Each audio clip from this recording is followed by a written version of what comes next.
చిన్నప్పుడు వేసవంటే అమ్మమ్మ ఇల్లు, మామిడి పళ్ళు, డాబా మీద పడుకున్న రాత్రులు. ఇప్పట్లలో ఏసీలు, కూలర్లు పెద్దగా ఉండేవి కాదు. సో సాయంకాలం ఎండ తగ్గగానే 2-3 సార్లు డాబా మొత్తం చల్లనీళ్ళు చల్లేవాళ్ళం. ఆ తర్వాత డిన్నర్ ముగించుకొని చేపలు, దుప్పట్లు, దిండ్లు పట్టుకుని ఇంట్లో ఉన్న బ్యాచ్ మొత్తం డాబా మీదకి పరిగెట్టేవాళ్ళం. చేపలన్నీ మంచిగా పరుచుకుని సెంటర్లో ప్లేస్ కోసం కజిన్స్తో ఫైట్ స్టార్ట్ చేసాం. చివర పడుకుంటే దయ్యాలు వస్తాయని భయం.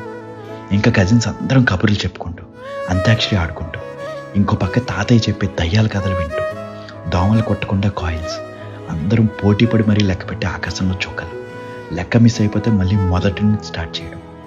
ఈలోపు పిల్లలందరి కోసం అమ్మమ్మ డాబా మీదకి తెచ్చే మామిడి పళ్ళు, కీచురాళ్ళ అరుపులు, పక్కింట్లో టీవీ నుంచి వినిపించే ఈటీవీ న్యూస్ మ్యూజిక్.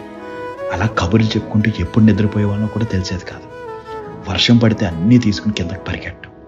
పొద్దున్నే మన మీద పడే ఆ సన్ రైజ్కి నిద్ర లేచేవాడు.